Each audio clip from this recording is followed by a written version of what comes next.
Deus abençoe os irmãos. Deus abençoe também os irmãos que estão conectados pela internet. Vamos retomar a nossa leitura da mensagem A Era de Esmirna. Na última oportunidade, lemos das páginas 91 a 93. O irmão Branda leu a escritura de Apocalipse, capítulo 2, versículos 8 ao 11, que é a mensagem A Era de Esmirna. E o irmão Branda falou que é bom relembrar como chegamos aos nomes desses mensageiros. O irmão Branda diz que Deus preservou a história da igreja. Ele preservou a história da igreja do Novo Testamento, assim como Ele preservou a história da igreja, aliás, preservou a história de Israel. E rolos de pergaminho, vasos de barro e outros artefatos que os arqueólogos descobriram confirmam esta história do Velho Testamento. E também temos registrado a história do Novo Testamento. E através da história podemos concluir quem foram aqueles que mais se aproximaram do padrão original de Deus como mensageiro à igreja, que foi o apóstolo Paulo. Através da história podemos ver quem foram aqueles que mais estiveram perto do que Paulo foi. E através deste estudo, vemos que Irineu foi o que mais se aproximou do padrão original, Paulo. Irineu foi discípulo de Policarpo. Policarpo foi o discípulo de João, de São João. Policarpo era um homem muito abençoado, um grande homem, um homem cheio do Espírito Santo. E Policarpo, como a história registra, foi martirizado, ele foi morto, mas ele mesmo se entregou à morte. Sendo velho demais para fugir, e sendo um homem sincero demais para deixar que alguém o escondesse e aquele alguém tomasse a pena por ele, então ele mesmo se entregou à morte. Mas antes que fosse morto, ele pediu, foi concedido a ele, que ele orasse por 2 horas pelos seus irmãos em Cristo, pelo governador, pelos seus inimigos e por aqueles que o captaram, por aqueles que o raptaram, por aqueles que o prenderam. E então, após isso, ele foi posto num poste para ser queimado. Mas, a pedido dele mesmo, ele pediu para que fosse desamarrado. Afinal, foi ele mesmo que se entregou, então ele não fugiria. Ele pediu para que fosse desamarrado para ser queimado. E quando o fogo foi aceso, a história registra que o fogo se desviava-se dele. O fogo não tocava nele, o fogo não o atingia. E vendo aqueles malfeitores que o fogo não lhe causava dano, então lhe transpassaram com uma espada. E quando assim fizeram, jorrou água de seu lado, e aquela água apagou o fogo. E foi visto o seu espírito saindo dele como uma pomba, na forma de uma pomba. Então vemos que este Policarpo era um grande homem, tinha um grande testemunho e selou esse testemunho com sua vida. Um grande homem muito abençoado, aquele discípulo de João. Então Policarpo seria um candidato muito forte a mensageiro da segunda era da igreja, a mensageiro da era de Esmirna. Porém, ele se inclinou à organização, ele se inclinou ao nicolaísmo. Ele não foi um militante contra o nicolaísmo, mas ele se inclinou à organização. Como vemos hoje, alguém quer falar mal do pastor Joaquim Gonçalves, você não pode fazer isso. Mesmo que eles tenham se inclinado à organização, ainda eles têm um bom testemunho. São homens que foram usados por Deus, homens que temos que ser gratos por tudo que fizeram pela mensagem no Brasil. Embora eles se inclinem ao nicolaísmo, à organização, você não deve falar mal deles. Como um irmão veio me mandar um vídeo do pastor Joaquim falando sobre política, que eu também não concordo, mas para falar mal do pastor Joaquim, realmente tem se inclinado à organização, Mas o pior é cair numa falsa doutrina, uma doutrina errada, uma doutrina escriturística, uma doutrina que não se encontra na mensagem. Porque por mais que ele se incline à organização, é um homem que foi usado por Deus e que não devemos falar mal nem da sua vida, nem do seu casamento, nem de nada. Então Policarpo se inclinou à organização, mas foi um homem de Deus. Mas Irineu não foi assim. Ele foi escolhido mensageiro da era da igreja porque ele militou contra toda forma de organização. Ele foi contra toda a irmandade, contra todo tipo de irmandade organizada entre anciãos, pastores, etc. Ele defendeu uma igreja local e unificada, uma igreja soberana, uma igreja cheia do Espírito, manifestando os dons do Espírito.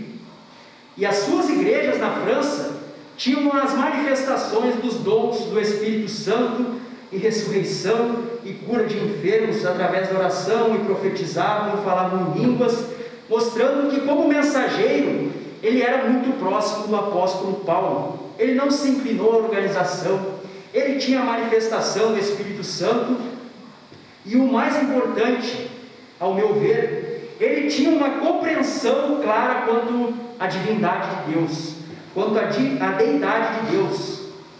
Ele não cria em trindade, em dualismo, ou qualquer doutrina que fosse antibíblica. Ele compreendia a divindade de Deus. No volume 1, página 412, dos Pais Antinicenos, Irineu diz o seguinte: todas as outras expressões, do mesmo modo, revelam o título de um único e mesmo ser, o Senhor do poder, o Senhor, o Pai de todos, Deus Todo-Poderoso, Altíssimo, Criador, Feitor e outros semelhantes. Estes não são nomes e títulos de uma sucessão de diferentes seres, mas de um único e mesmo ser. Então vemos que Irineu tinha uma clara compreensão dos títulos, que Deus tinha muitos títulos, mas isso não significava que eram várias pessoas, mas um único e mesmo ser com muitos títulos. Ele mostrou claramente que estes são apenas títulos, como é Rosa de Saron, resplandecente estrela da manhã, mais formoso dentre os milhares, etc.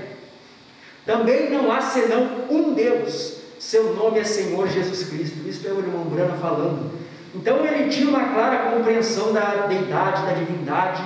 Ele não se inclinou à organização. Ele tinha as manifestações do Espírito Santo, como Paulo tinha. Então ele se encaixou perfeitamente como mensageiro da segunda era da igreja. Este foi um pequeno resumo do que lemos. Vamos retomar a nossa leitura. Agora o irmão Brana vai falar sobre Esmirna, sobre a cidade de Esmirna. Ele havia falado sobre o mensageiro, agora ele vai falar sobre a cidade. A cidade de Esmirna estava situada um pouco ao norte de Éfeso, na entrada do Golfo de Esmirna. Por causa de seu porto excelente, era um centro comercial de renome por suas exportações. Era também distinguida por suas escolas de retórica, filosofia, medicina, ciências e belas instruções. Muitos judeus viviam lá, e eles eram amargamente contrários ao cristianismo, até mesmo mais do que eram os romanos. De fato, Policarpo, o primeiro bispo de Esmirna, foi martirizado pelos judeus e disse que eles profanaram o seu dia santo, sábado, para carregar a madeira que formaria sua pira fúnebre. A palavra Esmirna significa amarga, sendo derivada da palavra mirra. Mirra era usada na embalsamação dos mortos.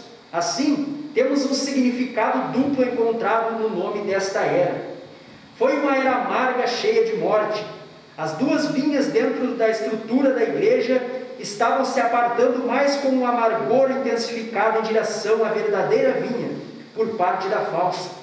A morte não era apenas a semente da falsa vinha, mas até mesmo na verdadeira vinha havia uma paralisia e impotência progressivas, porque já tinham se desviado da verdade não adulterada dos primeiros poucos anos após o Pentecostes.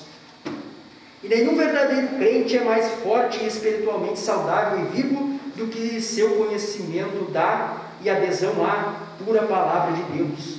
como visto através de inúmeros exemplos no Velho Testamento. A organização estava crescendo a passo acelerado, confirmando e aumentando a morte do grupo de membros, porque a liderança do Espírito Santo fora deposta e a palavra substituída por credos, dogmas e um ritual feito pelo homem.